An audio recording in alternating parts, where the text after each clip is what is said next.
All right, guys, we're gonna go for week number 3 of Fangoria Friday, Fango Friday. This is issue number 3. Todd, pull it up. I Yes. saw I saw the I know we're talking about the Brood this week, but I saw the cover story and I was like a little like, oh, Christopher Lee, as an Arabian adventure I mean, come on. back in the day. You got me seeing episode now. Issue 3.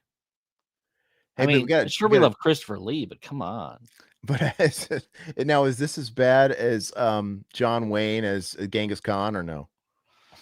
Oh God, that's pretty bad. Look at the giant alien poster though. Hopefully we get to see that bad boy. We're gonna see Alien, I believe. I think I did see an Alien article in here. We get Richard Matheson Part II, which we went over Part 1 in the first issue or second issue, which was good. It was a good interview. So maybe they'll give us some more nuggets of what he was talking about back in the day. But hey, look at that red block. Jack Arnold talks of the unexpected. Is this Jack Arnold from the Wonder Years, dude? Is this Kevin Arnold's dad? Not 1979. This might have been. Look at the Night Stalker. Who's the Night Stalker right there? It's what's his name? God, he's been in a lot of movies. He's the guy from Christmas Story. Yeah, that's the Christmas Story guy. Yeah, it's Fragile. Yeah. It's Italian. Yeah. So we're in 1980 by this time, right? Surely, because 1979 or episode. God, Aaron, you keep making me call it episode. I'm pretty sure we have to have crossed 1980 now. So it's about to get good soon. Let me check the release date. Sorry, guys. Put me on the spot. If they were coming out quarterly, we gotta be in 1980. December 1979.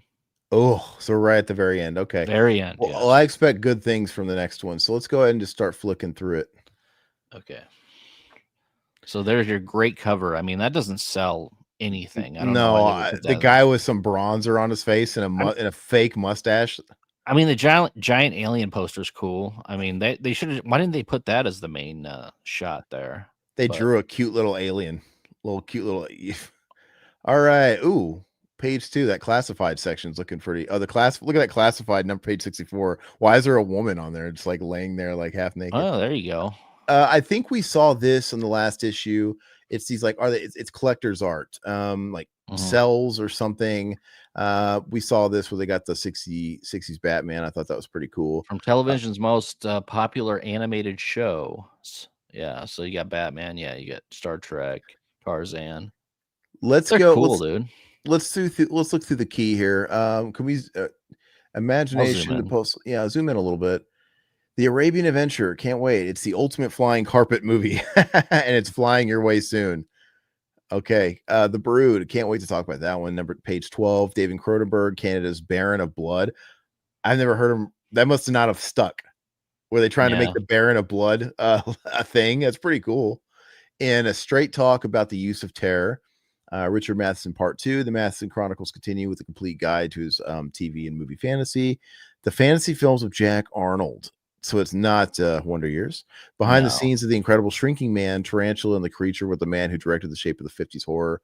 We got space. Kojak, the Night Stalker. After a long absence from the airwaves, Universal's Monster Maven series has returned to late night television. Kojak stalks again. Oh. Stephen King. You skipped over the Alien. Oh yeah, did I? Exclusive, especially executed rendering of film horror's outstanding star of 1979. So that's the poster, I guess. Stephen, go ahead. Yeah. Oh, that's Night Stalker. Stephen King, the creator of Carrie, talks about his new novel, The Dead Zone. Oh, I love that movie. And Stanley Kubrick's film of his recent bestseller, The Shining. Oh, this is a gold nugget. Here we go. Because this is obviously well documented. Stephen King over the years, his opinion about Kubrick's film. It'll be interesting to hear what he has to, because this is 1979. This is before The Shining came out. Yeah. So Stanley Kubrick's film and his recent bestseller, The Shining. So is he talking about the production? Are we going to have Stephen King with high hopes selling it like it's going to be great? Because it's not out yet. Interesting. Because it didn't come out till 80. Yeah. So that's gonna be very interesting. That's why these are really fun. I just I like love them, man. The time capsule element of this and seeing how people were talking, maybe how their opinions have changed over time. Roald Dahl's Tales of the Unexpected, television's new anthology series, offers drama with a generous twist of the macabre. Okay. And is that what is her fucking name? I can't even tell who that is. Kidder? I don't know. Not Shelley Windsor. Never mind. I fucking know who it is. Monster Invasion, Monster Happenings via Few, the Fangoria early warning system. I can't wait to get to classified ads though, but let's go ahead and move on. Yeah, King's absolutely crazy mutineer. What did he post today that he's now officially the most banned author in the United States because people have been pulling his books off the shelves? Why are they pulling his books? Because he's one of those guys that says something about Charlie C. Dude. Charlie K. Political stuff. It's all political. It's funny how it bit him in the ass though, because he never shuts the fuck up, dude, ever. Yeah, the cover. Why does everybody have to be political, dude? Who cares? All right. In what is this now? Imagination Inc. Is this sort of a in its search of is this like a mission statement of the magazine? Okay. I'll read a little bit of this. Alien Goes to Mars. What? Okay, go ahead if you want to. Yeah.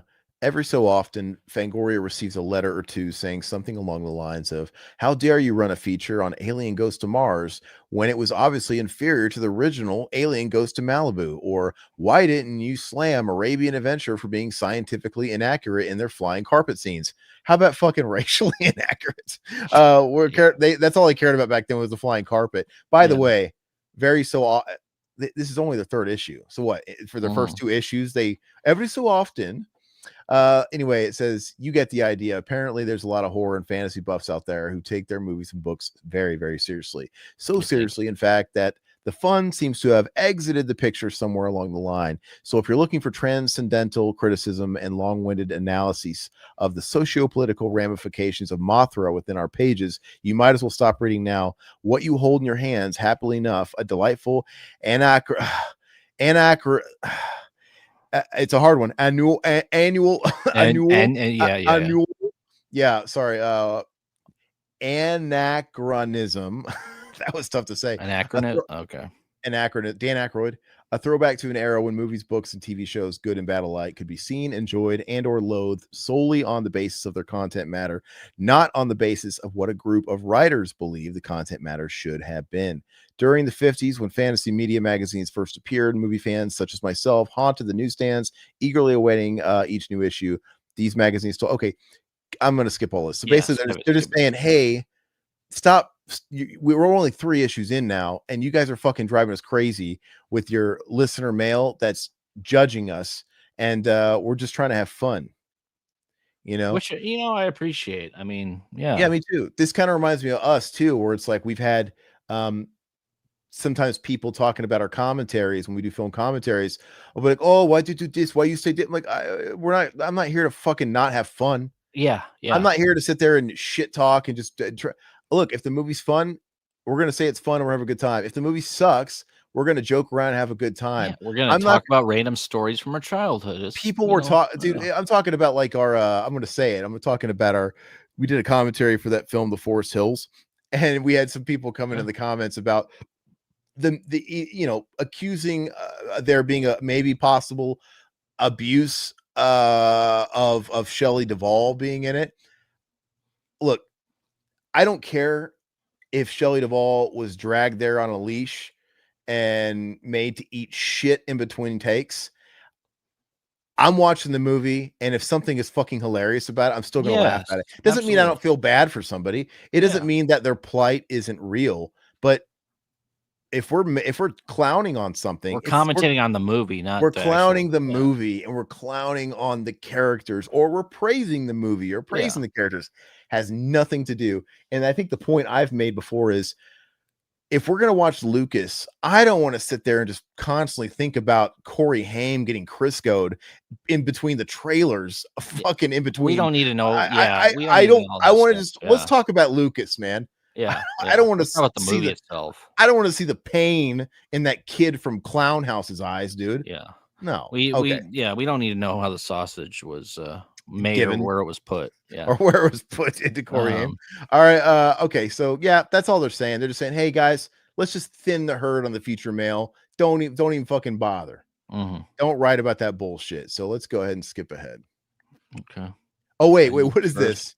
Are these who's writing all this? I read your opening. These are write-ins. These are write-ins. Yeah, I have to read these. Okay. Postal zones. Yeah. Okay, so I've just read your opening issue. Okay, and I must say I thought that it was excellent. Excellent. It's my kind of magazine with little of everything. I must comment on how good your article was on Tom Savini. How about something on comic book heroes in the future issue? No. See, but that's Fangoria. But that's Fango's fault in that first issue because there was still a bit androgynous in what it was doing. But clearly we have a guy here that kind of likes horror and a lot of those fans and fandoms overlap. That's fair enough. Which, I mean, I do too. I like sci-fi stuff, and yeah. Fangoria #1 was well done and well worth the wait. I especially enjoyed the Godzilla feature by Ed Godziski.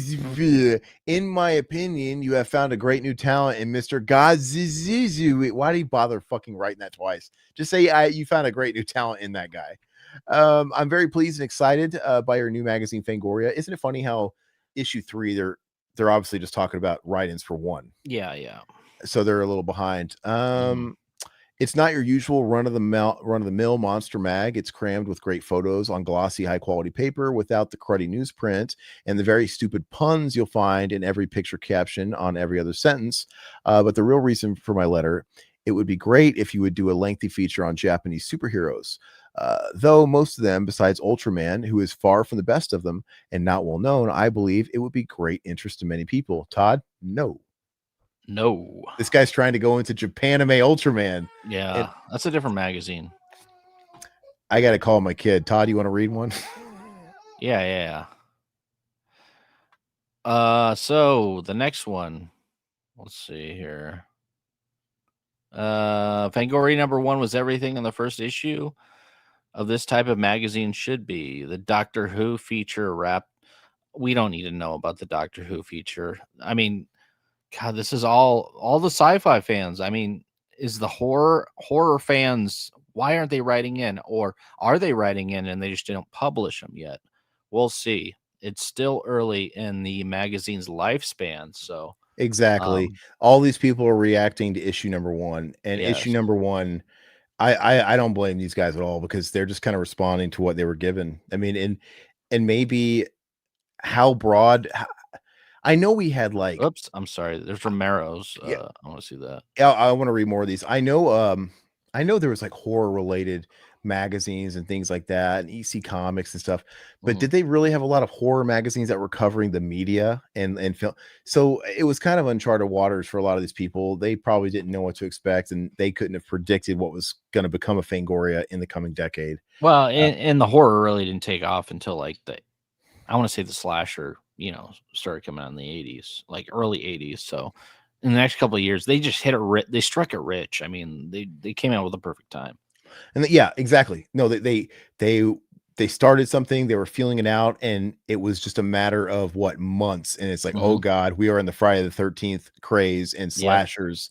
And they molded their image to go where the money was. Yep. And everybody's talking about Stephen King here. Mutineer. I mean, King needs to accept Kubrick elevated his story and just get over it. I think it's an ego thing. It has to be. It's way better than King's. It's like he reeled it in the right way. Yeah. And in order to get the movie rights back for The Shining so he could make his horrible miniseries, King had to promise to stop trashing Kubrick's movie. Of course, King didn't honor it because Stephen King's kind of a piece of shit. I'm tired of that guy opening his mouth. Every time he opens his mouth online, he's fucking. Why can't everybody just be OJ? Hello, Twitter world. Have a funny Twitter. Yeah. No, I agree. One of those guys is a cold-blooded killer, but you know what? I enjoy his Twitter. Because I did enjoy OJ's Twitter, which I hate too. Whereas I loved a lot of Stephen King's work, but God, every time that guy opens his mouth. Yeah. Now that is a bullet to the head question. Would you rather have a drink with OJ or Stephen King? Fuck, dude. Maybe OJ, because I thought Stephen King would drive me fucking crazy. I would talk to OJ about sports. We can talk about whatever you want. I feel like King would talk to you nothing about, politics and yeah. But yeah. King is nuts. He admitted I didn't even remember writing Cujo because he was on so much coke. Oh yeah. Notorious coke fiend. Well, he was better. He was better when he was on it, so maybe you should get back on it. Anyway, all right. So let me read a couple more of these. Did it get cut off? I think it's just somebody thanking him, so I'm not going to read that top one. Yeah. I'll start with Southwest Dogfights. In issue number 1 of Fangoria, Peter Stoller of New York wrote and asked if 633 Squadron was one of the movies used as a model of the Star Wars Dogfights. Your answer, based on Star Wars sources, was that no segment of Star Wars was lifted from any film. However, either this statement is not true or the following is based upon a great coincidence. In the movie Dam Busters, 1954 British, the following, he spelled British with, I thought he spelled it with 2 T's. The following exchange occurs between 2 fighter pilots. How many guns you think, Gold 5? Say about 20 guns, some on the surface, some on the tower. Who cares about the dogfight? You know what's funny? Go up. Don't cut me off, bitch. I'm not cutting you off. I'm cutting off W.S. Loring the third. Why are they talking about Star Wars on this? Because it's early. We've talked about this. We need to skip this shit. But hold on. In issue number 1 of Fangoria, Peter Stoller of New York wrote and asked if 660. Yeah, he asked in the comments section about Star Wars. God, why are they publishing this? They really didn't know what they can get these questions all they want, but they shouldn't have published this. Yeah. I didn't even know that stood for Star Wars until midway through. I thought like Southwest Dogfights. All right, Canadian cuts. Okay, this will be good. Tom Savini. Let's cleanse the palate. No more sci-fi nerd shit. You hear me? If you like Star Wars, you're a freaking geek. You got it? Yeah. I like the original Star Wars, but I'm not in love with it. Hey, we only accept zombie geeks around here. I must really like zombies. You got to like the kind of geeky shit I like. No, my Canadian cuts. My favorite article in issue number 1 was the interview with Tom Savini of Dawn of the Dead. From the article, I was expecting a very terrifying motion picture with plenty of gore. Instead, I was sorely disappointed with Romero's sequel to one of the greatest horror pictures of all time. What? The ghouls were portrayed as buffoons. I have a further complaint that does not rest with the movie makers, but with the censors. The film I saw here in Ontario was heavily censored. The photo on page 12 of your mag shows an exploding head. This did not appear in the film that I saw. Wow. According to Savini, the hero drives a screwdriver into the ear of a ghoul on camera. They're calling them ghouls. It's funny. Well, that's what Romero calls them, ghouls. He didn't call them zombies. Were the fandoms even calling them zombies at the time? That's a good question. I don't know. I saw Steve grab the screwdriver and saw his arm swinging to connect, and then the ghoul died. Not one drop of blood. Also missing is the effect that Savini says almost always gets applause, where the spinning blades of a helicopter take off the top of a head of an attacking ghoul. That wasn't in the movie. That was in the Canadian cut. Maybe not. No, it was highly censored. Wow. These are just 3 examples I noticed because of your article. How many more scenes might be missing unnoticed? And if the movie's restricted to begin with, why in God's name cut out the violence? Wow. Can you, the head explosion, That's awesome. the propeller, the screwdriver, like they just, why even have the movie at this point? That's wild. I guess the screwdriver scene was like all improvised by Savini. He just came up with it because it wasn't in the script. He was like, okay, let's just do this. And they did it. And it was awesome, man. It looks like they answered this one. So it's cut off. So you're gonna have to move up in a second. Okay. But they responded to this guy. We spoke to Don's producer, Richard Rubenstein, about your letter. Neither George nor I are happy to see the deletions made by the Canadian government censors, says Rubenstein. You know that we went to great lengths to see that it was shown intact in the US because of the Canadian system. The only other alternative to censorship would have been for Canadian fans not to have seen the film at all. So they had no other choice. So Trudeau's dad was pretty much running Canada then too, right? I don't know, but that's absolute BS, man. Yeah, that's terrible. And that kind of sucks, dude. Like, what do you do? Like we had no choice, but it was either that or not see it at all. I'm like, I wonder how bad. I mean, you just named 3 of the most iconic fucking kills in the movie, and so it makes me wonder, like, we should do a commentary on the Canadian cut and just bash it, dude. No, I don't want to do that. I know. Group request. Please do an article on the Japanese monsters other than Godzilla. One of the monsters in the Japanese cartoons and the giant robots, the Japanese cartoons, Super World Information Center, blah, blah, blah, blah, blah. And so they answer this one. More Japanese fantasy is definitely on its way, gang. Don't be surprised if one or more of your suggested articles appears in the coming issues. No. I mean, Godzilla has horror cred. I think Godzilla has a lot of fans. Godzilla's fine. No, it's horror. Romero booster. Okay, so what a wait for Fangoria, but it sure was worth it. Every word. The best was the article on Savini. George Romero deserves a whole issue devoted to him and his work. Not enough can be said about this man, the number one producer in the horror fantasy film today. Again with that fantasy, let it go, guys. It must have been who sent this in? Alpha Romero. Bobby Guthrie. Bobby Guthrie. Lake Placid, Florida 33852. Why are we doxing him, dude? Well, I guess it's not who Bobby. No, Bobby Guthrie, Route 3, Box 74. I guess that's not his address. Okay, not perfect. This was 1979, so who knows? I like the criticism. This guy's criticizing. Despite its odd name, what does it mean anyway? I am genuinely enthusiastic about Fangoria. As much as I enjoyed Starlog's emphasis on science fiction, deep down inside, I have a definite fondness for vampires, werewolves, and the like. They deserve a magazine of similar quality. The first issue was promising, but not so well done as Starlog. The major flaw was that most of the issue was devoted to horror films of the past. Godzilla the Creature, Hammer, B-movies, etc. Retrospectives should be a regular feature, but they should not dominate the magazine. Surely there are enough new monster films to provide you with sufficient current material. Yes. On the plus side, most of the articles were well written and informative, with the notable exceptions of the Alien and Amityville horror features. Try to avoid such non-articles in the future. I hope this letter doesn't sound too critical. Fangoria has potential, and I'm anxious to see it succeed. Greg Cox is the man right here. Greg Cox. Yeah. Kent, Washington. Yes.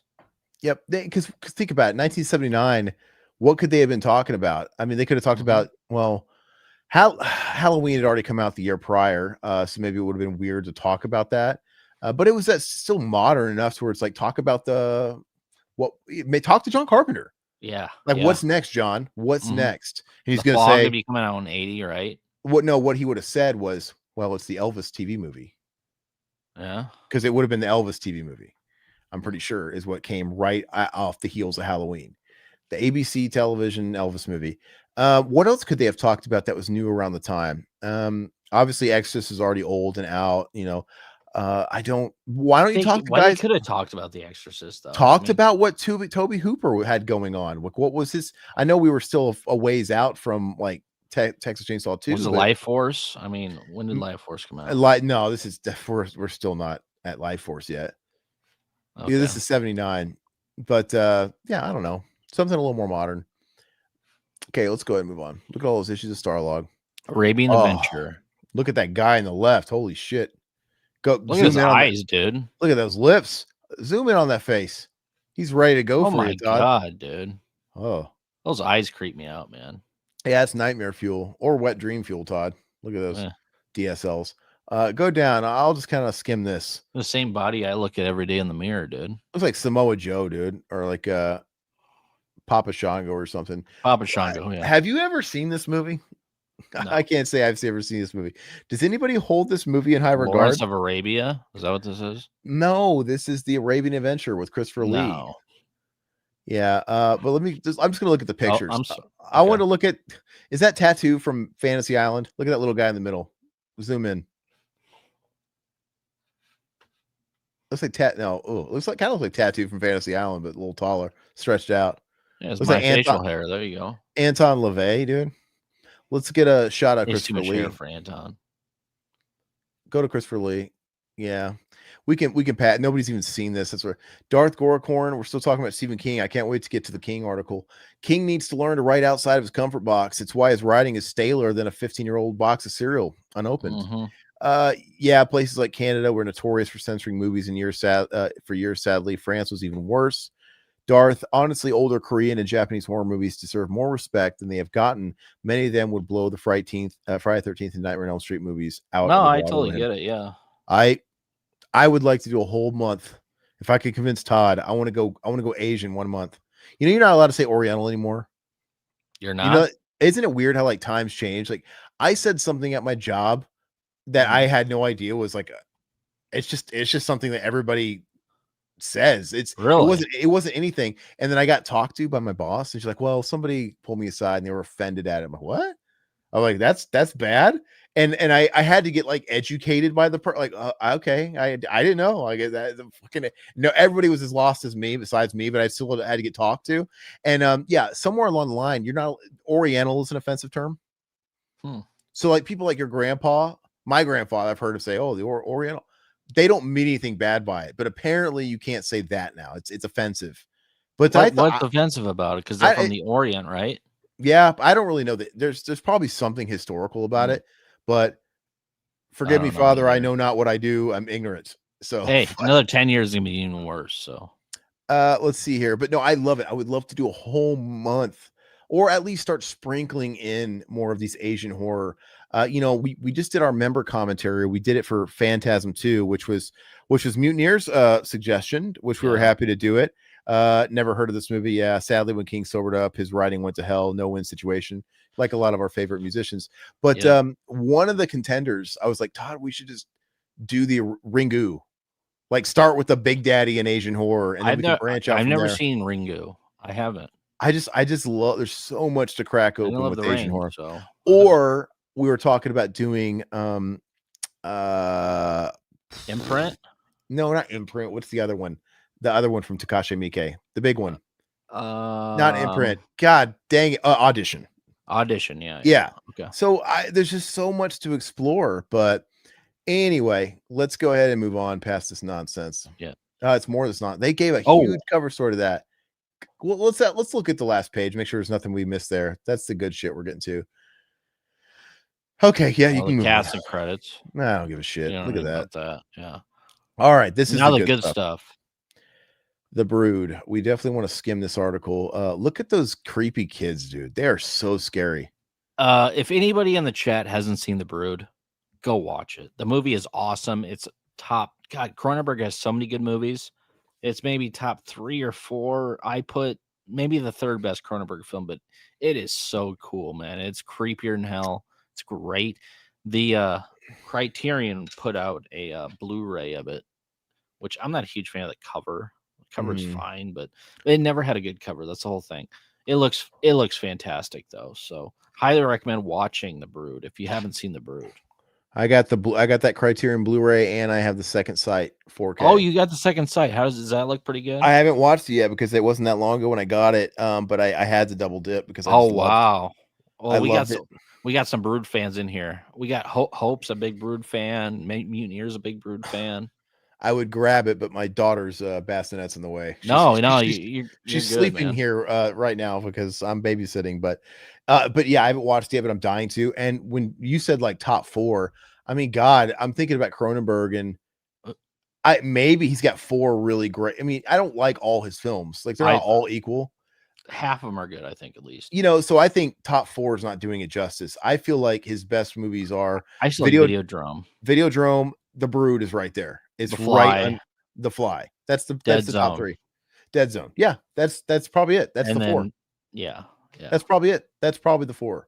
Yeah. And but yeah, The Brood, and this is a late watch for me. Like I didn't watch this until just last year, a year ago. Yeah. And I was like, and I bought the Criterion on a sale, and I hadn't seen it yet, and Todd had watched it or had seen it, and he was talking about it, and I was like, well, I have it. I haven't watched it yet. And I watched it, and I was blown away. I'm like, how have I slept on this?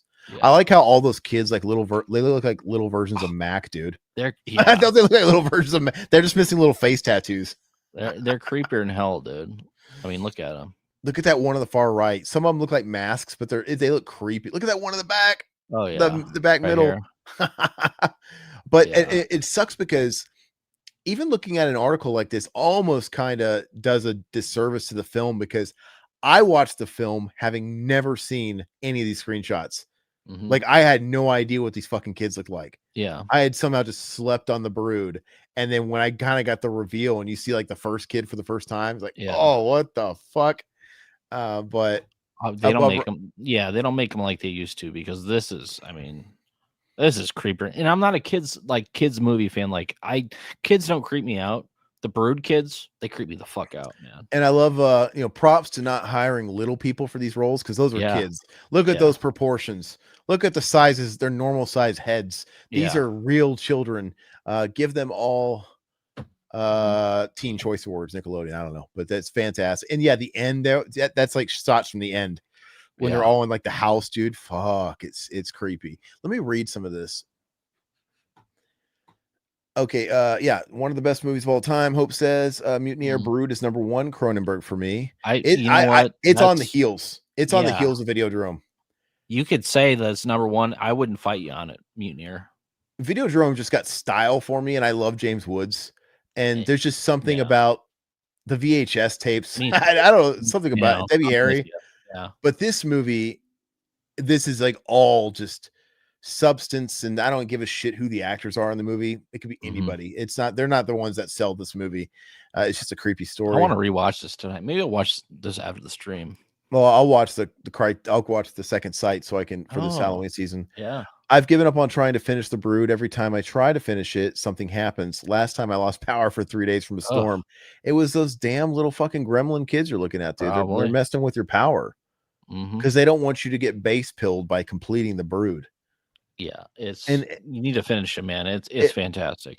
It's not that often that I actually come across a movie that I slept on that's a stone cold classic, and I'm like, and I get to watch a brand new experience.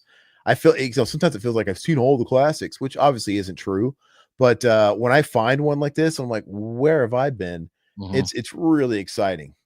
And so yeah, but yeah, I get to be the poser that just fell in love with The Brood last year. Whatever. Oh yeah, hey, we talked about this earlier, man. It's all right. Don't worry about it. I know. I told Todd, well, he's like attacking us. I'm like, yeah, okay, it's fair. You got me into Dawn of the Dead in 2000, and I got you into fucking The Crow, Wicked Prayer in 2025. You get me into music all the time. I don't care, dude. Whatever. I'm not gatekeeping. I gave you The Crow, Wicked Prayer. I gave you Desert Heat. It's Desert Heat. There you go. That's the one. Yeah. Trick or Treat. That's my big one. Yeah. I don't remember if I got did I get Henry from you or my old roommate? I rented that on VHS. You might have, but I know my roommate at the time, Todd of Springfield, loved it too. He probably got you. It's kind of blurring on who actually he probably did told me about it first, and then but anyway, regardless, let's see. It's one of those movies for me. I get you, man. Oliver Reed is great in The Brood. Everything's great about The Brood. Okay, so horror films are invariably about death. Oh, so is this actually writer, director David Cronenberg? Oh, he's interviewed by Bob Martin. Okay. For me, death is not spiritual or occult sort of thing. It's very physical. One of the main facts of human existence and the human condition is the physicality of the human body. So most of my films are very body conscious. They have to do with physical existence and what happens when that physical existence breaks down in some radical way through aging, disease, violence, or whatever. They're meditations on the fact of death and what you do with that fact psychologically.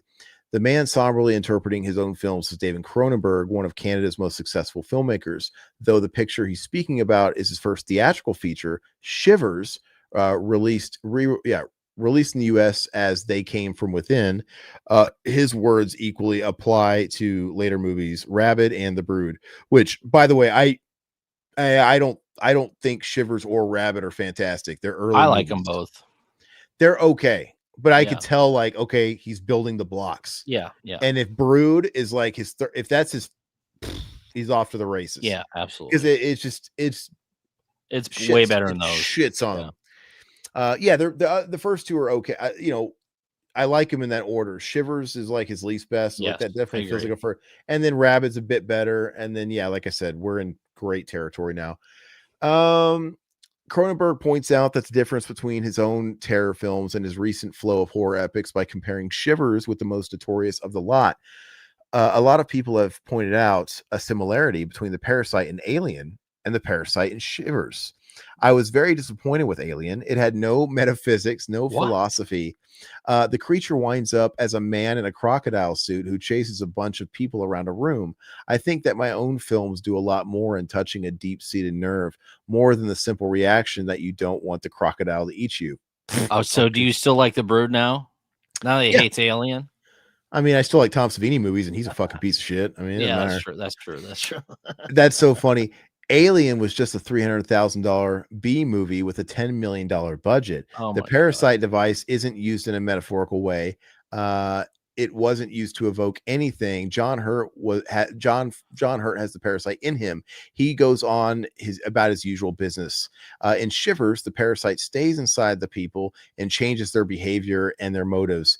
It's used for something more than simple shock value. Okay, well, clearly Cronenberg is just like your stereotypical egotistical filmmaker with his head up his own ass. He was a hater. It's just, look, there's a million ways to tell stories and make movies, and I wouldn't change Alien anyway. It's it's perfect to horror film. And if he really wants to push me on which one I'm going to go to the grave with, as much as I am going to the grave with Alien, one of them's more iconic, and just Alien's got better characters. Yes. And I don't think it has to be. He's trying Which to. I love The Brood, but Alien's better.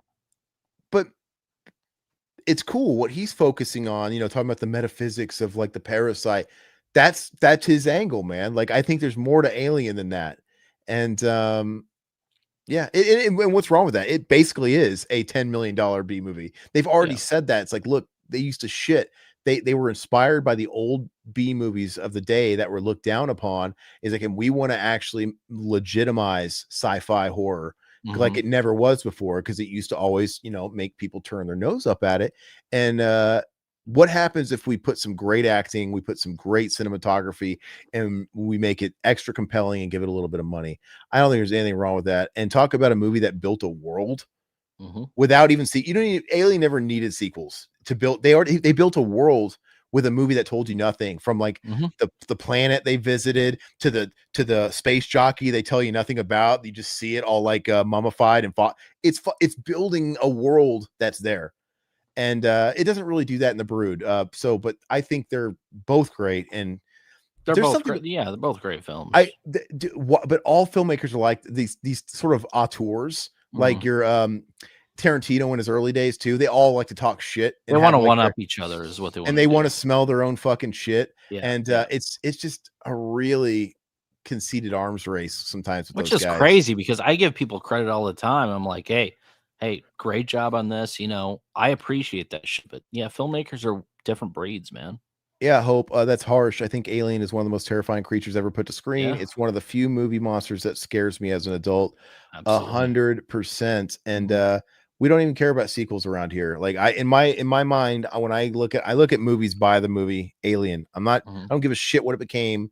I don't give a shit that it had like Nintendo games and it had arcades and it has probably plushies and toy lines. And if The Brood had as much of a cultural impact, I bet you money would have talked for The Brood Zoo. Absolutely. It's just the way it goes.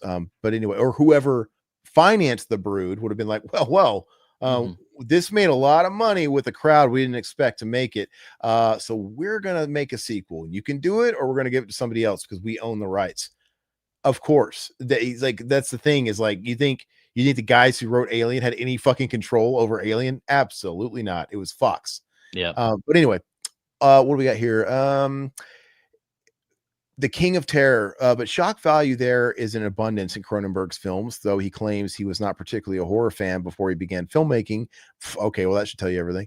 Nor did he set out to become Canada's King of Horror. The type of story I write, says Cronenberg, it's just a matter of what comes out when I sit at the typewriter. Cronenberg's very first films were made during his college days, and shortly after, these short films, Transfer, Stereo, and Crimes of the Future, which I did know that was a remake of his early film, were experimental in nature, but show something of the future of Cronenberg in their subject matter.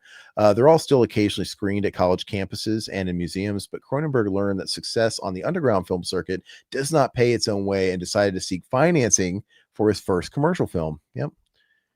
Go ahead. Well, and that's why I like Carpenter, how he kind of butted heads with Cronenberg at the end. He's like, I mean, he sold out horror or whatever. He pretty much said he was pompous, you know. But he's basically saying too that he never really liked horror. He fell into it. Like, all right, get over your fucking self.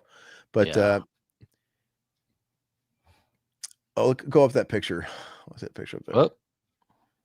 Sorry. And it's kind of, I always find it weird that Cronenberg acted in Nightbreed. Mm-hmm. You know, he for somebody that was distancing himself from horror by that time, he sure was still buddy with Clive Barker enough to take on the role of the killer. A medical pathologist tries to fathom the biological mysteries of a dead brood member. That's creepy, dude. Just looking at that kid. Yeah, it is. Let's see. Shivers. Yeah, talking about Shivers, which, by the way, so he's talking about how he got Shivers financed because, there's just no means to an end by doing these college films. I got to get financed. If somebody was saw Bucks, because the thing is Alien came out in 79. We weren't franchised at anything yet. They didn't make a sequel to Aliens until 86. And this is like 7 years of space. And in between that space of when Alien came out, Halloween got sequels. Friday 13th was pumping out. See, we had entered the era of franchise, and they just wanted a piece of that too. It's like, damn, we've got something here. Let's dust it off. And if they could have did the same thing with Shivers, they would have. Released in the U.S. as They Came From Within, the script about a thumb-sized parasite that is spread by kissing and drives its host into the animalistic frenzy was not the sort of movie that the Canadian film bureaucrats were anxious to finance. After 2 years, Cronenberg was able to convince the Canadian Film Development Corp to loan him the $200K he needed to complete the film. The movie was even eventually released in 33 countries and in 14 languages, grossing over $3 million. Cronenberg's second film was Rabid, starring Marilyn Chambers in her first straight acting role. After suffering a motorcycle accident, Chambers is given a skin graft from a doctor's experimental supply of morphologically neutral artificial skin. But because the accident was destroyed much of her digestive system, the skin graft develops into a vampiric organ capable of taking nourishment from the blood of her lovers as they sleep. The basic idea of the film, says Cronenberg, is that she sucks blood, but just a little bit from each victim. She figures she's off the hook, but she can go off living as a pseudo vampire. But she has to later confront the fact that she has been killing people by spreading this disease, a sort of indirect murder. The fun part of Rabid is that we have a whole city of Montreal going bananas. People start foaming at the mouth in the subway cars and bite other people's ears off as a result of this disease. And one of the challenges of making that film was to make a convincing portrayal of a city under siege with its populace gone mad. Rabid made for about $500,000. It's better than The Crazies, by the way. Rabid. Yeah, I agree too. Has earned more than $7 million at the box office around the world. Let's see. I want to see what he says over here on the second part. For me, it's very different from my earlier two films, says Cronenberg. It's less of an action film. Rabid was full of crashes, machine gunnings, and so on. It has fewer characters that you get to know better. It's more interior and quiet. It's also autobiographical in a way, building several things that are a little closer to my own life, at least insofar as the family situation is concerned. I was writing with that as a starting point. It then becomes the nightmare version of that situation, but flipping it over so that as you wake up, that's when the nightmare's starting. What's really happening is so much worse than you could ever imagine. That's what I'm trying to put across with The Brood. For the future, David Cronenberg hopes to make his next picture with the involvement of a major studio, thereby eliminating his distribution problems. Another movie he recently completed, Fast Company, may soon be released to the drive-in circuit in the U.S. Oh, man, look, that's a beautiful sentence. May soon be released to the drive-in circuit. That's gone. That's one about drag racing. Could it mean that he's about to abandon the shock film field? Not likely. I like being Canada's king of horror, says Cronenberg. It's a role I don't mind playing at all for so long, I guess, right? Yeah.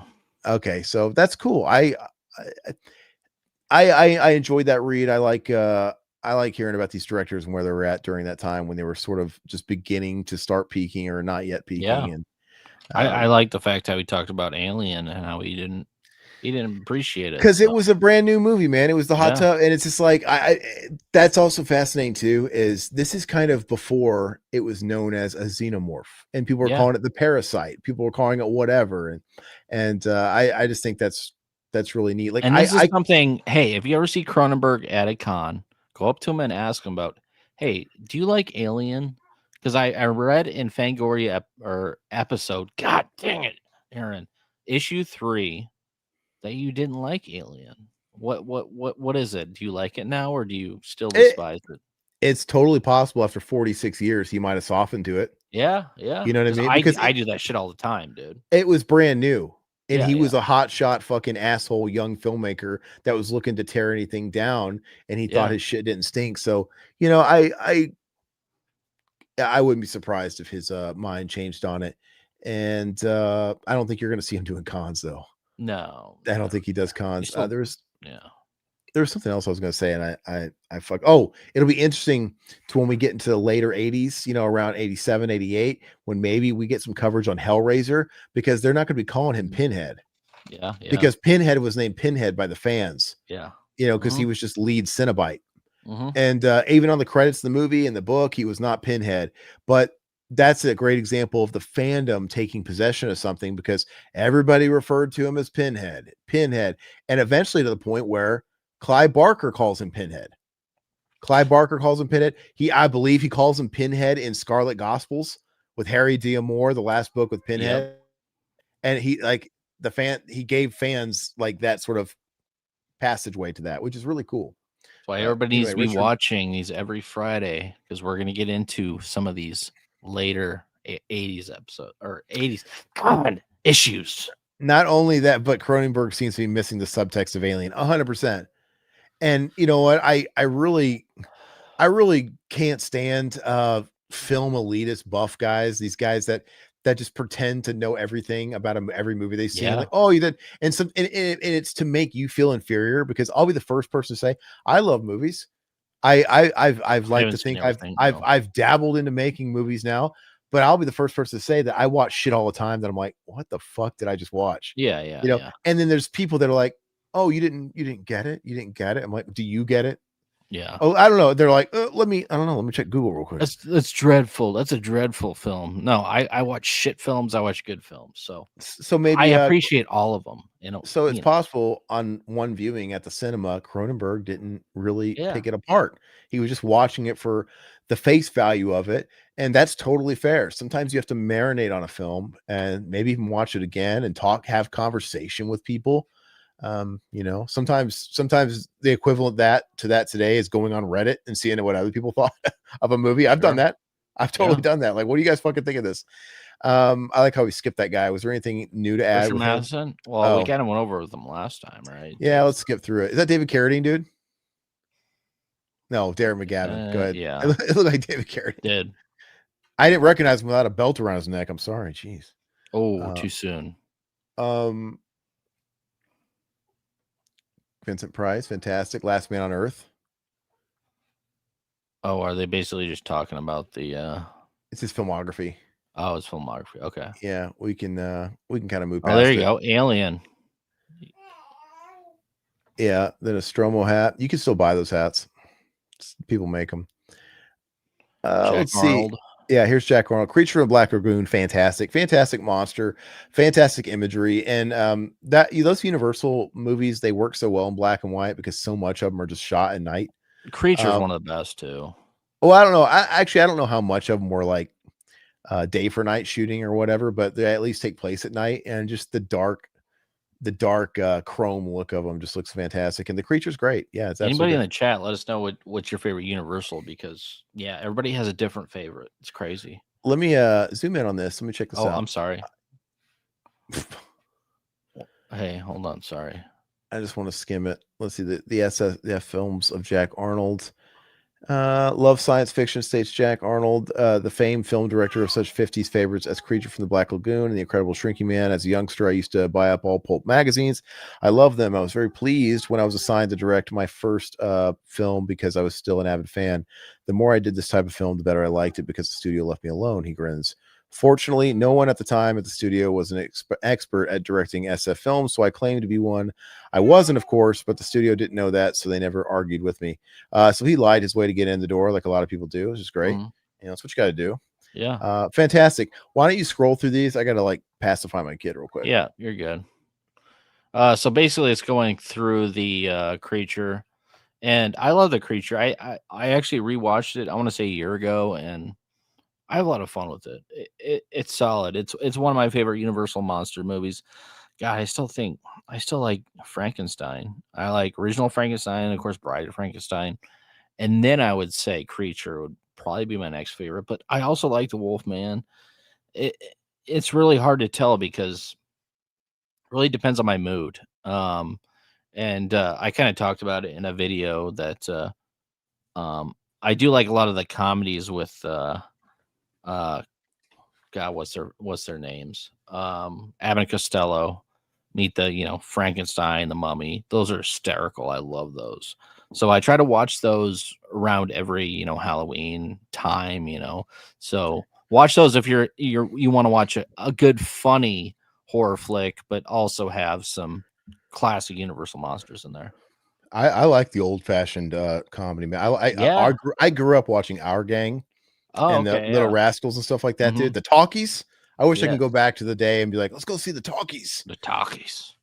Yeah, guys. Sorry, I'm babysitting my kid tonight. No worries. I moved her bassinet in the room with me so I can keep an eye on her. And usually she should be sleeping right now, but it's usually just a case of like her pacifier fell out of her mouth when she wakes up. So totally get it, man. It Came from Outer Space. Bradbury and Arnold on the making of the 3D Invasion classic. I've never seen this original Came from Outer Space. Either, man. I should really do a deep dive on some of these movies because there's so many movies, though, man. And if there's any decade I'm not savvy with, it's like the 50s.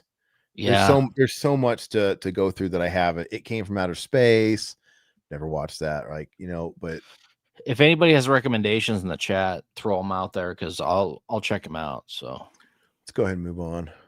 Oh yeah. Oh, I thought it was just a poster. Is it an actual spread here? I guess. So let's close in on this picture. This is what I mean by world building. So when they find that other planet, they just walk up on this. We don't get any explanation of this. And honestly, if you're in the theater, you're probably asking yourself, what the fuck is that? Especially in 79, yeah. Yeah, but now it's like we have magazines to look at. We've seen pictures online. We've watched the movie on home video a million times. You can really zone in and look at it. And even then, you don't know what it is, but it's like, well, it kind of looks like a skeleton with a mask, and it kind of looks like arms, and it looks like he's in some kind of thing, but he looks like he's one with it. He looks like he's like, it looks like his body and the machine are one. Yeah. It's obviously H.R. Giger and very much of his brain, but that's all you need. Look at this giant set. It's so fucking cool when they enter all this stuff and this ship. It's incredible, man. It looks fantastic. There's nothing like that scene where they enter this alien ship. It's so cool. The plays The Thing, said Shakespeare in the world of horror cinema. The Thing is all important. Alien broke box office records this past summer by presenting the most fantastic yet credible outer space beast ever to appear on the movie screen. Eat that, Cronenberg. Though many viewers have drawn parallels between Alien and several classic B pictures of the 1950s, the critics have not noted one crucial difference. In Alien, the creature's strange four-step life cycle is not explained to the audience by a fatherly scientist or a worried ship's captain. Instead, we are shown each stage of the creature's growth: egg, facehugger, chestburster, and mature star beast. As an integral part of the thriller's plot, only a few words of the dialogue add further to our knowledge of the alien. The rest is left up to the imagination. No other film has placed us, the audience, on such a personal basis with the creature so bizarre. That's what's great about it, because of exactly what they're talking about. It puts us exactly on the same playing field as those crew members. Yeah. Right. Like, we're not privy to any information that they don't have. We don't know what the fuck this creature. I love that. That's what makes it so scary. Is we don't know what's going to happen next. They don't have some sort of handbook. It's all unprecedented. Like, these guys were cargo. It's like, they didn't have weapons on the ship. This is it's creepy, man. Let's see here. It's with pride that Fangoria offers its readers an opportunity to become even better acquainted with the alien via this issue's special pull-out poster featuring a never before published painting by acclaimed science fiction artist Barclay Shaw. Interesting. So it's a painting. To remove poster, pry open staples. I love that, dude. Yeah. Is it going to show it? I don't think it's going to show it because it's pride. Yeah. That's wow. Cool, that's pretty retro. It's interesting. Yeah. Did they do that a lot where it wasn't from the movie and it was like commissioned art? No. That's I wonder if that's it's usually from the movie. I mean, I think I'd rather have something from the movie if I was me back then, but it's cool to have an original, man. It's really cool. retro. It is retro, absolutely. Wow, I think that'd be cool to have today and have that framed. Yeah. I wonder if you could. What would an issue is Fango worth? Is it if you found a Fango issue 3 on eBay with $20 maybe? I don't with know. the poster intact? Yeah, I'm sure it's like $20. Okay, I'll have to look for it because I mean I'm kind of into this. Yeah. Okay, go ahead. Moving on. It's pretty cool. Yeah. Because it wasn't easy to find. You couldn't just go on YouTube to find pictures of Alien. Like, yeah, you see the movie and Kolchak the Night Stalker. Yeah, there's the guy, man. That's what I thought you said. Kolchak the Night Stalker complete episode guide. We don't need the episodes. Yeah, go ahead and move forward. Okay. It's all the episodes. I'm going to do the pass fire again. Go ahead. You're good. You're good, man. No worries. Okay, so yeah, you got all the episodes new from the publishers and Starlog. We have Cinemagic, Fangoria. So basically, they were coming out with a handful of magazines, probably throwing shit at the wall, see what stuck. And Fangoria was the one that stuck. So there was a lot of horror fans back in like the late 70s, early 80s. And like we were talking about earlier, once the slasher genre started to kick off, the horror genre started to kick off as well. So they had fans back in the 79, but they weren't probably as rabid as they were in the 80s, early 80s. So yeah, it's kind of interesting. Attention, the baby is fully awake, and it's like I put her passy in her mouth, and when she sees me, she smiles and she wants to play and laugh. Like, no, spitting it out. Yeah, it's like she's like, no, I. So as soon as we finish this, I gotta. No, you're good. You're good, man. Stephen King, living in constant deadly terror. All right, let's read this Joker's thoughts here. Go and zoom in on this. I can't wait to hear about The Shining. Let's talk, you and I. Let's talk about fear. The house is empty as I write this. A cold February rain is falling outside. It's night. Sometimes when the wind blows the way it's blowing now, we lose power. But for now, it's on. And so let's talk very honestly about fear. Let's talk very rationally about moving to the edge of madness and perhaps overstand. King explores the genre's body. Was there more down there? Because that didn't seem like a complete sentence. Go down and perhaps go down. Yes, over the edge. So begins Stephen King, modern day master of horror. In the foreword to this book, his book Night Shift, a collection of short stories. Fear is a subject King knows a great deal about. In Night Shift, as well as his first 4 highly successful novels, Carrie, Salem's Lot, The Shining, and The Stand, King explores the genre's body of often cliched themes of an anatomy teacher might dissect a fresh corpse methodically and skillfully, yet with the inevitable bloodstains. Now, at age 32, you mean he wasn't always a crotchety old fucking coot, dude? That's crazy, dude. He was younger than I am. And firmly established in his prime of his writing career, King, who lives in Western Maine, has become one of Hollywood's most sought-after talents. His first book, Carrie, later was adapted for Brian De Palma's stunning movie, and King's third book, The Shining, is now being completed by Stanley Kubrick, director of A Clockwork Orange and 2001: A Space Odyssey. Likewise, plans have been announced to capture Salem's Lot, a chilling tale of vampire infestation in New England, into a 4-hour, 2-night miniseries for CBS TV next season. For a while, there was even thoughts of developing King into a latter-day Rod Serling as the host of his own series based on the stories in Night Shift. But King, a private man, nixed that idea. Interesting. Okay. He just doesn't have the charm as Rod Serling, dude, or even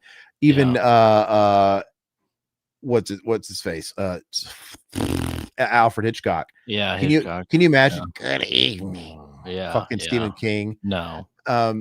Of all the film activity surrounding his work, however, none of it is promising or intriguing as Kubrick's handling of King's novel of psychic possession, The Shining, starring Jack Nicholson, Shelley Duvall, Scatman Crothers, and newcomer Danny Lloyd. In England, where most of the filming was done, a shroud of mystery has prevented all but the barest essentials of Kubrick's plans to escape to the public. Interesting. On the Shining set, on a recent trip to Elstree Studios to find out more about the film for himself, King, who I'm looking forward to reading this. King, who though he had no part in the movie, managed to lift the veil of secrecy a little bit, and in a series of exclusive interviews with Fangoria, talk about. By the way, sometimes I stutter because there's typos. Yeah, there's typos in these magazines. They couldn't afford a good editor, I guess. I got out to the set the second to last day of shooting, and I got a chance to look around. The security was extremely tight. There was everything but guard dogs around the place. I didn't see any rushes, but I saw some lovely Kodachrome stills on the set. As it was still time they were shooting at, so it was still as it was at the time they were still shooting everything. It looked incredible. The hotel, the overlook, looks like something out of 2001. It's so big, it beggars description. It beggars description. Who says that? I have no idea. The one that still sticks in my mind is one of the hotel lobby. It's just huge, and Kubrick's got a trick of perspective so that things look even bigger than they are. The little boy in the book, Danny, is on his tricycle in the lobby. He looks so small. The feeling you get in one of the gigantic hotels is swallowing this kid. Just the still is extremely ominous, which bodes well, I think, for the film. So he didn't know much about this film at this point. No. He's just on set, like, oh, it looks fucking badass. I'm glad Kubrick is keeping him in the dark. That's nice. Yeah, it's like, get this fucking guy out of here. Yeah, I don't want this fucking guy. Like, I don't need another alpha in here. This guy, I'm the real big dick dog around. The sets are fantastic. King continues. What they've done is pull down thousands and thousands of bags of industrial salt. It looks like snow and feels like snow underfoot, except that it's warm. I understand from Stanley that they went up in the Washington State and filmed a lot of second unit stuff up there in some national park and basically came back and recreated the skyline on the back lot of the studio in England. It's like going through a little door into the US right there in England. Interesting. They've brought in pine trees and everything, and the skyline stands behind the hotel, so it's really perfect. By the time I got there, Nicholson, go down. And Duvall. Oh, is it up there? My bad. Yeah. And Duvall. Oh, yeah. By the time I got there, Nicholson and Duvall were gone. They were finishing up filming a scene from the book where Scatman Crothers goes from Denver up to a town called Sidewinder, where he gets a snowmobile from a guy who runs a garage. Apparently, Kubrick's crew saw the gas station that they wanted somewhere in Alaska and took a lot of photographs of it. They've reproduced the thing entirely on the set. Wow. Stanley said that if the guy ever goes to see the film, he's going to be the most surreal surprise gas station owner on earth, because they just ripped it off and remade it. That's pretty cool. Ugly rumors. During most of the filming of The Shining, rumors abounded that Kubrick planned to scrap large portions of the book. He had already scrapped King's screenplay version. Yep. Nice. Including the ending in favor of his own concepts. Whether those rumors grew as a consequence of the film's strict secrecy, or because Kubrick opted to use his own screenplay, it's unclear. But according to King, the film and novel will end up nearly parallel. And this is why he got his ass burned. Yeah. I asked Stanley, he says, how closely it was to following the plot. And he said extremely closely. There's going to be some minor changes, but nothing substantial. In terms of plot, it's going to follow the book very closely. Whether or not it's going to follow the book in spirit is some... Go ahead, probably have to turn the page. Baby. Oh, this is pretty big. Is something else again, King admits. Will you kind of read a little bit? I'm going to check on her.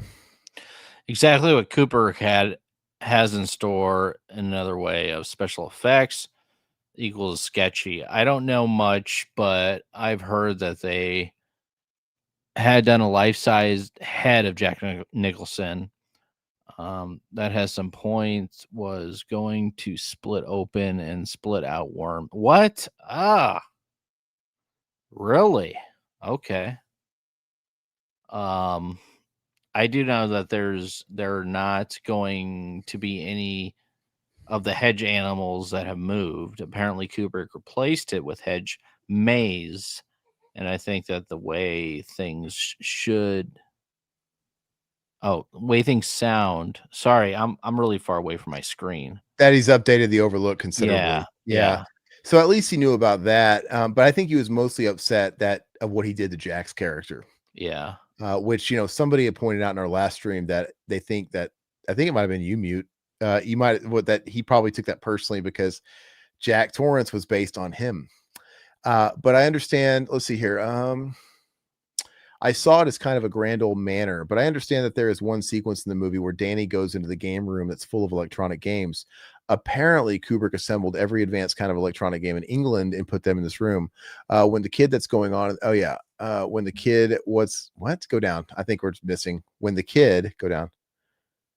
When the kid comes in, they all come to life. I don't see a whole lot of potential in that myself, though, says King.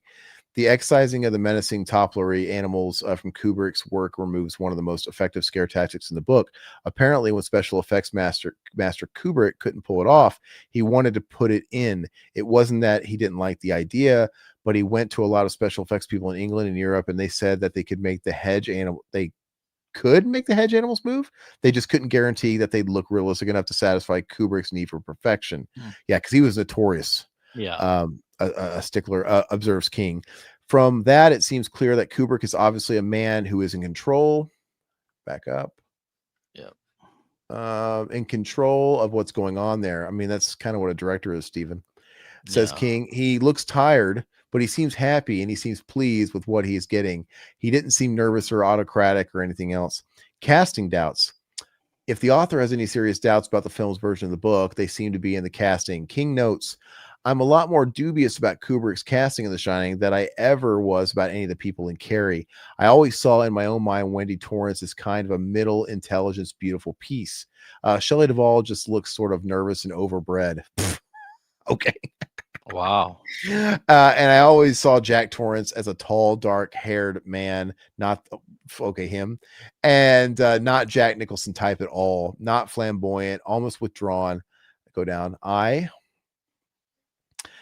had someone like Martin Sheen in mind. I mean, Martin Sheen was a great actor back then, and he had a look about him, but no, Jack is just no Jack. I wonder if Martin Sheen could have done a good job though back then. But nobody will talk about that sort of thing in pre-production. What they want to talk about is someone who's bankable, and Nicholson is that. He'll be interesting as Jack Torrance, though. King's reservations about Scatman Crothers as Dick Halloran seem less severe. But that may be because he is less familiar with him. At first, I'd heard he was going to be played by Ben Vereen, and then I heard Kubrick had a specific actor in mind, but apparently he couldn't get him. Who knows? While The Shining was originally scheduled for release later that year, production problems, including an electrical fire that destroyed the Overlook Hotel set with 3 weeks of shooting still to go, have pushed back its opening until at least the winter of 1980. Wow. So was this originally supposed to come out? It had to have. Was it one of them supposed to come out in 79 or maybe not? Early. I have 80. no idea. Yeah. King, for one, sees at least a little bit of irony in that. It's sort of funny because the Overlook burns down at the end of the book, and the hotel that the book was based on in Estes Park, Colorado, also burned down last year, I'm told. The fire on the set of The Exorcist was sort of suspicious in origin, whether it was spirits or whether it was just plain old arson, I don't know. This one was pretty definitely a faulty electrical cable, which they like fine because it means they'll collect their insurance. King says, oddly enough, King's inspiration for The Shining came while he and his wife Tabitha stayed at the Overlook's real life counterpart in 1974. In what proves to be an insight as to how he works, he describes part of the stay. Well, really quick. Yeah, overbred, rude, fucking terrible, dude. What a weird fucking insult. It might have worked if King used Geordie character as the host. Okay, at the Overlooked. This is a really cool in-depth piece, by the way. Man. Like they're asking him every little like section of the film. Yeah. Being at the Overlook, being there was the real impetus. Things come to me like situations and they just sort of float around, and then sooner or later you see a hook that you can hang that situation on. What I've always done as a writer when I've had an idea for a novel is sort of carry the novel around until I find a place to hang it up. And I had this idea for a novel about a kid who was a psychic receptor. I said to myself, he's a psychic, fine. We all know how about psychics and what they're supposed to be able to do. But suppose that there is indeed a spirit world. What would happen if this kid got into a situation where his own power was drawing spirits like magnets, drawing filings and making them stronger until they begin to take on their own sort of sentient life? Tabby and I had heard about this hotel, and somebody thought I ought to spend a night there. So we went. It was in October, the last night of their season there. The hotel was totally deserted except for us. We went down to dinner, and these waiters in tuxedos were coming over and playing it up. We had the only table that was occupied. The other ones were all covered up with clear plastic drop cloths, and the chairs turned over on top of them. There was also an orchestra playing in this empty dining room. The whole scene was really spooky, and I said, "This is it." About a year after The Shining was released, King says he got a letter from the hotel's manager. He said that room 217, home to the terrifying ghost of the dead woman, was booked up all. Go up. That was 237. Yeah, they're. I think they're different in the book. The book and the movie.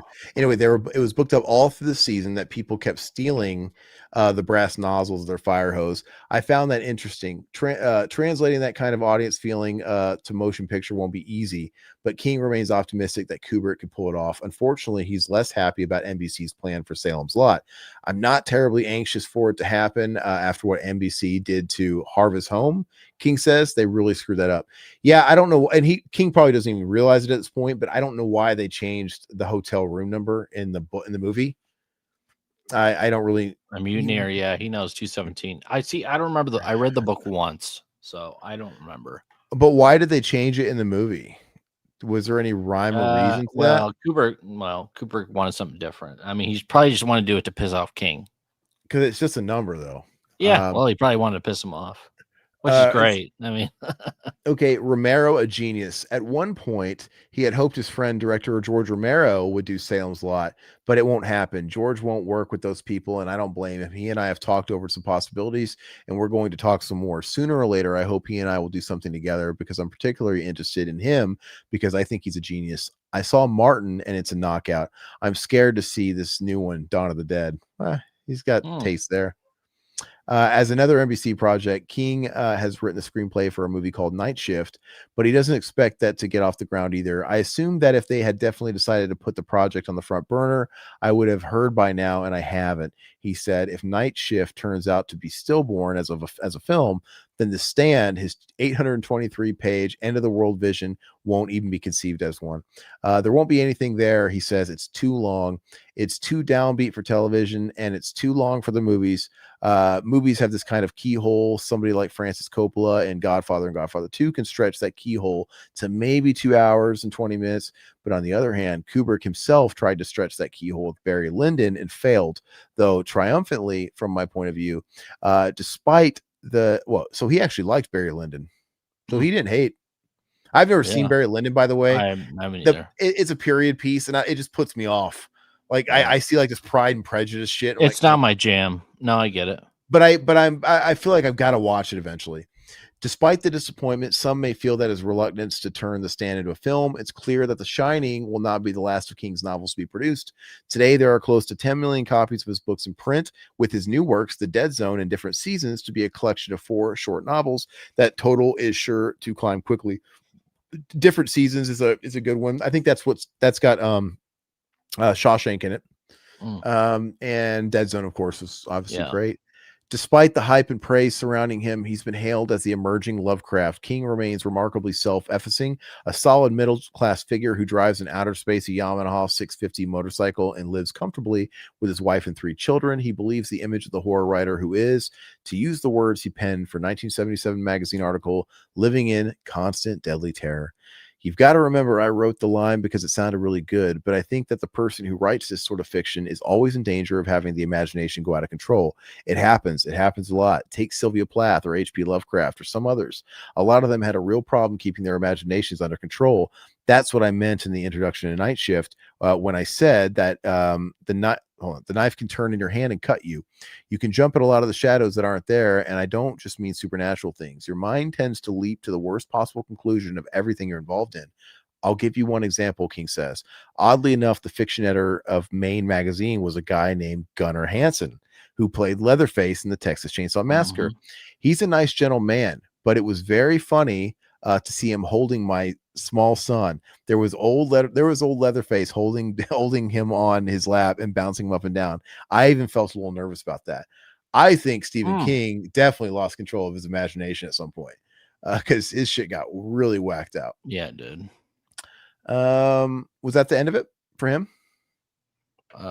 Jack Arnold. Yeah, no, let's go. Was it continuing or was it done? It's a nice issue, I think. Oh, was it? Okay. Yeah, it must be next issue. Okay, that's okay. What do we got here? Okay. Okay. Yeah, must be next. This is talking about the Dead Zone. I want to see what that said. I want to read that. Okay.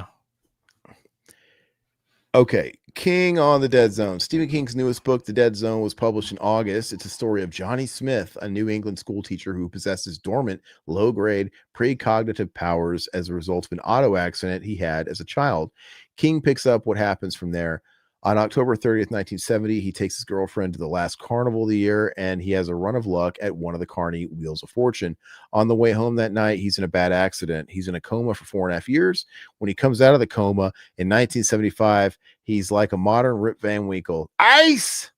Things have changed a lot. He begins to pick up his powers now, but they don't bring him anything but misery. He's involved in a vicious murder case in the Hercos type way. Then during the 1976 political campaign, he shakes hands with the man running for the House of Reps. He gets a flash that he will someday become president and push the button that destroys the whole world. From that, the question arises as to how he's going to handle it. That's a good synopsis. Yeah, it's pretty good synopsis. I might watch. I haven't watched my 4K The Dead Zone yet. I don't think. Oh, it's great, man.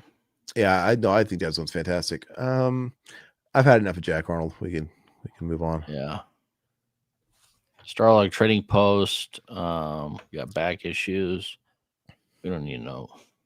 Kubrick claims, talking about the change in numbers, Mutineer says Kubrick claims it was a request from the original hotel because they didn't have a 237 and they didn't want to scare people away from 217. But I thought King said that's not what King says. King says, well, they had it booked all year round. It was a hot ticket. Interesting. Roald Dahl's Tale. Ew, that looks creepy, dude. Go back to that page before. Look at that baby down there, dude. Golly, dude. Roald Dahl was this fucked up, huh? Weren't his like books like a little darker than what like Charlie and Chocolate Factory and stuff like that? Creepy, dude. I know. It was like a little baby hunting. Is that Suzanne George, dude? I don't know. Oh, yeah, Suzanne George. Okay. All right. Okay. That's a creepy baby, dude. It doesn't really look real. Go up. What do we got here? Who go right? Who is that? Okay, never mind. What are we? Monster Invasion. What are we looking at here? The Elephant Man. Is that Raggedy Annie? Zoom in. Yeah, Raggedy Ann and Andy. Pig Martian, old shit. Go to the right page. Go up. Are they talking about go up? Oh yeah, talking about the Elephant Man. The Elephant Man. EMI Studios is now in pre-production with The Elephant Man, a film biography based on the life of John Merrick. The film, being financed by Mel Blazing Saddles Brooks, will be based on a nonfiction book by Ashley Montague, which was drawn from the diaries of Dr. Frederick Traves, who treated the radically deformed Merrick. The title character, known during his lifetime as the ugliest man alive, will be portrayed in the film by John Hurt of Alien fame, with Anthony Hopkins as Dr. Traves. Since the film has already been sold for television broadcast for a reported $4 million, EMI and Paramount Pictures, the American distributor, are apparently planning a blockbuster. The only stumbling block so far is a suit by the producers of a Broadway play about the same man and carrying the same title. Yeah, John Hurt's the man, really underrated actor. I think was fantastic. Okay, we can go. Let's move. Yeah, let's go. Classifieds. This is what I want to see. Where's all the classifieds guys? Come on, you guys should be coming out more with this. Go what's it say up there? What's before we get to classifieds? This is Jack Arnold. Oh, fuck him. Oh, classified ads. All right, for as little as $15 you can reach over 100,000 horrifying fan. Okay, so were they had 100,000 subscribers, or is that just how many they expected to sell? That seems a bit ambitious. Well, I mean, Starlog had probably a shit ton, so. Okay, so let's actually find the actual, because that's them pitching their merchandise. Where's the actual? Oh yeah, let's see. Oh, that's okay. Well, so maybe this is the last one, so they didn't have. Go back. Did we miss something? Go back. No. Classified ads. Go forward. Don't go back. Go forward. Let me just look at this page down here. Was there really nothing down there? No. Merchandise catalog. Well, I guess these are classifieds. Yeah, this is it. These are it. Okay. Classic capes and Fang Jello Dracula capes, custom made. Send for information. So you have to send a letter for information on their capes. Like you can't even look at the goods. You got to go out of the trouble to send a letter, and they'll send you like a catalog or something. Oh yeah, well that's what I used to have to do for like DVDs and stuff.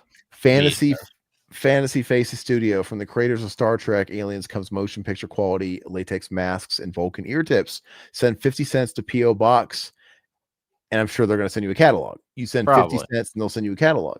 Yeah. Starlog fans, now you can collect the spectacular black and white and color stills seen in these pages at the affordable prices. Over 4,000 scenes from 300 movies and TV shows are described in a giant 100-page catalog designed for fun reading. Get the best quality anywhere. Send $1.50. So you send $1.50 and what? You get the catalog? You get the whole thing they're talking about? The catalog. Yeah, absolutely. Okay, go back. There's more. I want to read the other ones, dude. Oh, I'm sorry. SF memorabilia. A limited number of catalogs are now available, itemizing literally thousands of original posters, stills, press books, and other items from science fiction, horror, and fantasy films, from King Kong to Superman, many from the world's most complete private collections. The cost of the catalog is $1.50, refundable with purchase. Wow. Oh, so wait, you send $1.50 and they'll send you this catalog and then they'll send your money back? I'm confused. Oh, I get. So yeah, this $1.50, they have to be sending you a catalog of sorts and then if you buy something, you're going to get it back. Because they're going to send you a catalog, and if you buy something out of this catalog, maybe a print or something, they'll give you $1.50 back. That's what I understand. I don't know. I love the Roald Dahl books as a kid, especially James and the Giant Peach. Yeah. We were going to go see that on a field trip in 4th grade, and I think there was like a bad storm and we couldn't go. I was very disappointed. Oh, really? Yeah, because I never got to go to movies as a kid. And we're going to go as a class to see a movie. Like, whoa, a field trip. That was fucking awesome, man. I never got to. That would have been a great memory too. It's too bad. Yeah. Other people claim it was to make all the weird numbers line up. Kubrick allegedly put it all over the film. 2, 3, 7, 12, and 2 is 24, reversed, mirrored is 42, which is supposed to be all over. I don't know. Like the summer of 42 on the TV and all the numerology stuff. Some people read into this film. Yeah, people really read a lot into this film. It's actually part of the life of it, though. Grab Bag Bonanza, sponsored by Starlog Magazine. Enjoy $15 worth of merchandise for only $5, plus $1.25 for postage and handling. Yes, that's just the postage. This $1.50 is just post. The Grab Bag Bonanza holds great surprises for you and friends. Marvel at the products collected, making this a truly wondrous grab bag. Send away to. So it's just random shit. Let's get the grab bag. Let's do it. We'll do an unboxing. Of the Isn't that funny though? Like they literally don't tell you anything. It's like, all you have to know is that though. All you have to know is that we're sponsored by Starlog. That can mean anything, and we'll send you a random fucking grab bag of surprises. Like, is it going to be like a Pringles can full of somebody's shit? They took a dump what do in you it? think? What do you think those horror boxes or the boxes, the mystery boxes are? People still do that shit monthly, so same stuff. But we don't even know what this are. They horror? We don't know what they are. We don't know what they. It's Starlog, I guess. Starlog, so it'd be sci-fi stuff. Okay, yeah. All right. Well, they just said they're sponsored by Starlog, but I guess. Yeah. All right. And catalogs: Buck Rogers Flying Model Rockets catalog. 50 cents. There you go. Yeah. Okay. Hey, and Phoenix, this is Arizona. There you go. Yeah. Yeah. This is all the same shit. We see this every magazine. It's bootleg Darth Vader. Well, the horror makeup movie TV, I think it's cool, dude. I'd love to get this for my kids, dude. I do it with them, man. Yeah. I want to make it dude. That's pretty freaking cool. I wonder if anybody has this around. You should look on eBay for some Space Creatures, Zordius. Yeah. What is this? It can't. Next issue. Let's look at the next issue. Oh, great. Star Trek. Fuck my life. God. Science fiction trends will come full circle with the pending release of Star Trek: The Motion Picture, based on the 1960s television classic. Fangoria #4 will feature the new aliens of Star Trek, extraterrestrials created especially for the film, and Spock as you've never seen him before. Also in store is a talk with John Carpenter. director of Dark Star, Halloween, and the forthcoming Fright film, The Fog. All right. Oh, okay. A behind-the-scenes look at Warner Brothers Television's production of Stephen King's Salem's Lot. That's good. New versions of The House of Usher and The Legend of Sleepy Hollow with Sun Classic Pictures. Actor Dana Andrews recalls the making of Jacques Tourneur's The Curse of the Demon. Fantastic art by Michael Haig and a close-up interview in Fantasy Scarlet Caroline Munro. And believe it or not, more.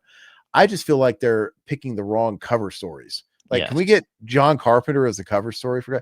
But at the time, John Carpenter was still new. Yeah. But he had a huge hit with Halloween. I guess Star Trek is legacy. More Starlog, Star Trek, Spock.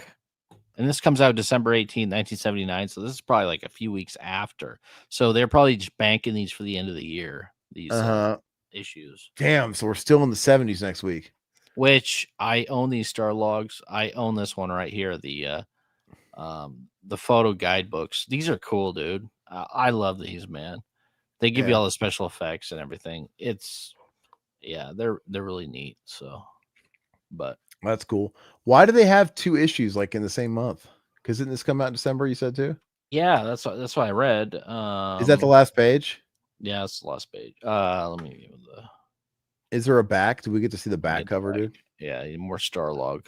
Oh, okay. Yeah. Well, interesting. I mean, that's good. Yeah, guys, that was fun. Well, the highlights here was I got enough out of this issue because I love the King talk. I thought it was really interesting. Get the Brood, you get the King. Yeah, the King stuff was cool because you can already tell he was kind of peeved that he wasn't going to have much creative control, but he was sort of falsely believing that, hey, they kind of put me at ease, said it's going to follow to think how pissed he was.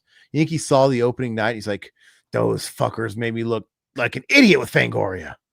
Probably. Maybe look like a fucking moron. Yeah. And hearing the Cronenberg stuff is fucking hilarious. I love Cronenberg talking shit on Alien. Yeah. It's just funny because I have to. It's probably just the equivalent of someone being critical of Terrifier today. And like, we've all done it. Yeah. Terrifier. What the fuck is this? I'm sure we said the same shit, dude. I fail to believe I would have saw Alien in 1979 and I would have talked shit on it. Yeah. But who knows? Like, maybe it's like being critical of The Conjuring when you first see their first Conjuring, which I liked the first Conjuring when I saw it. So I wasn't critical of that. Maybe it's a bad excuse. Probably the closest thing I can think about it is like the Hereditary, but I loved Hereditary. Yeah. If something's good, it's good. Yeah. I think Cronenberg was just being a jerk. Uppity. Yeah. If Uncle Frank says no, it must be really bad. Yeah. But anyway, what do we got here? Any last minute topics and things you guys want to discuss before we start wrapping up here? He probably never thought people could pore over his film on video so meticulously. Probably. I don't think anybody really thought about that stuff. Nobody was thinking about the future except for Philip K. Dick. He's pretty much predicted everything that's going on right now. He literally had artificial intelligence AI starring, Haley Joel Osment, right? I hope you guys are enjoying this Fango deep dive because I am having so much fun with this shit. Going back and actually reading through these stories, I love it. Yeah, no, it's a lot of fun. I'm really looking forward to getting into the 80s. We will because and the fact that it's what a cock tease that the next one is December 2 days. Like, God, get us to the 80s, please. Well, and that's why I said like it doesn't start getting good until like issue like between 5 and 7. It starts to ramp up. So oh really? Yeah. So man, I can't wait till they start doing features on like they had to have done features on Cameron's Aliens and stuff like that. Sure, yeah. Because I mean, obviously they're kind of wasting Alien's getting a little squandered because it was so new. But they're going to be doing like press on Aliens. Hopefully, I hope they even cover Alien 3 too. Well, they have a cover story of Fulci Zombie coming. Awesome. Up, so yeah, and I want to see them cover Evil Dead 2. I really want to see him cover Hellraiser. I want to see him talk to Clive Barker as a director. I want to hear what Clive Barker's got to say about the making of Hellraiser at the time. Yeah, I want to see all that stuff. And what other movies am I going to be looking forward to? I'm looking forward to seeing. We're going to go through much of Carpenter's classic arc. Like I said, we're about to talk about. We missed Halloween. We missed Assault on Precinct. And but we're entering Fangoria at the Fog. That's not a bad place to start. Salem's Lot comes up next, pretty much, I think, too. But I'm looking forward to talking about The Fog. But as far as Carpenter, I want to talk about Prince of Darkness. We're going to get to hopefully get features on Big Trouble Little China and They Live. I'm just looking forward to going through all the Carpenter stuff. And I wonder if they're going to do any pieces on how they have to cover Halloween 2. Oh, yeah, I'm sure. Yeah. They got to talk to Rick Rosenthal. I wonder if they'll talk to Carpenter. I hope they talk to somebody like Carpenter, because I know he wrote the script and he's obviously very critical of his own script. I would like to hear what Carpenter was saying about it then, because now he shits on it. It's like, I was fucking just drinking and I just shit it out. Oh, it's his brother or sister. And he's the one that did it. He's the one that did it. Isn't that funny? Looking forward to some of these issues. Issue 6 is when Friday the 13th kicks off. So we're at issue 4 next week. So it's coming up. It's close. So hang in there with us, guys. I mean, we're getting it. It's coming. It's coming. So did they ever do a feature on Sleepaway Camp? I'm sure they did. I'm sure Freddie and Jason and Michael Myers are going to own this magazine in the 80s. But I'm looking forward to it. I'm looking forward to Shining's issue 7. So yeah. So it's getting good. And it's getting good quick. And but yeah, like it just boggles me. Like I hope they talk to John Carpenter about Halloween 2. Because talking about someone changing their mind, I just want to know what he is saying about it at the time, because he's not going to shit on a movie he's producing and that he wrote. It just blows me. Usually when somebody makes a sequel to a movie, usually the original guy fucking hates it. And it's like, oh, it's just exploiting. It's just all for a buck in the studio. He wrote it. He created the fuck. This is why I've always considered it gospel. It's like, look, Michael, our brother, John Carpenter, the guy fucking decided this. He wrote this. It's like, why? You know what I mean? Does that not feel kind of legitimate? Oh, absolutely. Yeah. It would be I'd be more willing to do take backsies if it was that case where, I didn't do the sequel and the studio took it and ran with it and they wanted to make a money and they gave it to someone else. They pulled the James Cameron and James Cameron fucking rewrote fucking what, Ridley Scott had in mind. John Carpenter did it. Yep. He did it. You got to fucking sleep in the bed you made, bro. Now play your PlayStation 2. Shut up. That's right. No, thank you guys. Well, we appreciate you. Hopefully you guys had a good time, and hopefully you guys will tune in next week, because I'm looking forward to that as well. Todd, Wednesday. Return of the Living Dead 2 on Wednesday. Oh, yeah. So looking forward to next Friday. We're going to do issue 4 of this Fango Friday. Yes, Wednesday. For Todd's wanting to go all out for Halloween. Why wouldn't we? It's the month to wait for. And Return of the Living Dead 2. It's a movie that Todd really loves. Todd introduced me to this movie back freshman year of high school too. I don't think I'd ever seen Return of the Living Dead 2 at that point, but you gave me a VHS tape, and I think it was Monster Vision maybe, but it was a double feature. You had that and Motel Hell on it. Motel Hell, yeah. And I think I had that for the longest time. And don't like Motel Hell very much, still don't. But Return of the Living Dead 2. I haven't seen Return of the Living Dead 2 in a long time. Hey, we're gonna be joined by a Return of the Living Dead historian who knows everything about Return of the Living Dead. Hopefully. No, our very gamer guy reviews, who's always in these chats. He's got a gaming channel. He does fantastic work over there. He absolutely is obsessed with Return of the Living Dead. And he practically has to be on this episode. So we're excited to have him, and looking forward to talking about it. And like I said, I don't think I've seen Return of the Living Dead 2 since high school. Really? No. Okay. I wore that tape out though. That tape you gave me, me and my brothers, we watched it all the time. We watched it a lot. And I just don't think I can't think of a time I've actually sat and watched it since then. And I've seen the first one quite a few times over the years. I've seen the third one a few times over the years, of course. But 2 is the one that I just haven't watched in probably 20 damn years. It's a fun comic book movie for kids. Oh, I remember Spicy. Yeah, I remember all the stuff. Come to the hospital. All this stuff is burned in my fucking brain. So it'll be cool to relive that. I have a Blu-ray. The only thing I'm kind of sad about is, do you think it's going to get a 4K release like everything else? Eventually it will. So I still have my Blu-ray Shout Factory that I never opened. I've had it for so I'm almost kind of like, I almost kind of don't want to open it to watch this. So might I as need well to find sell out. it before it comes out. That's what I'm saying. I know it's going to come. So I feel like I should watch it digitally and not open that.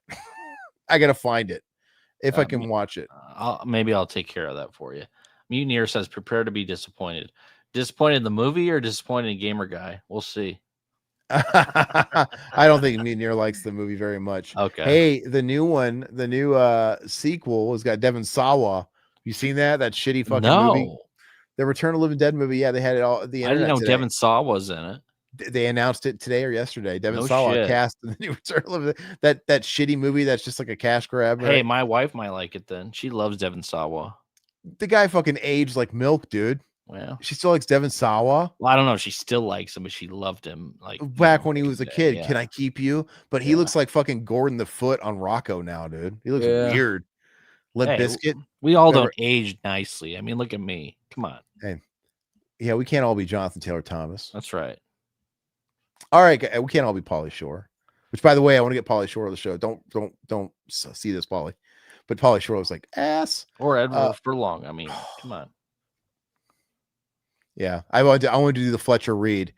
Like, what's that? And he is a terrific father. Oh, Fletcher Reed when he's talking to 7. Yeah. Okay. Anyway, guys, no more of that. Thank you guys. Like the stream, like the video, subscribe if you haven't already. If you want to support us, $2.99 a month, become a member, get access to our member exclusive commentaries. As I said earlier, we just did Phantasm 2 for Mutineer. If you guys are members, you can always send us requests, and we do those monthly. So keep shooting those out there, guys. Later. Bye-bye. See you.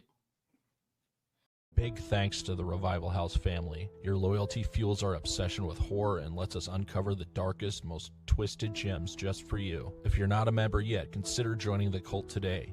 You'll get early access to videos, exclusive content, and behind-the-scenes scares you won't find anywhere else. Until next time, this is Revival House, your home for horror. And remember, we'll leave the house lights off for you.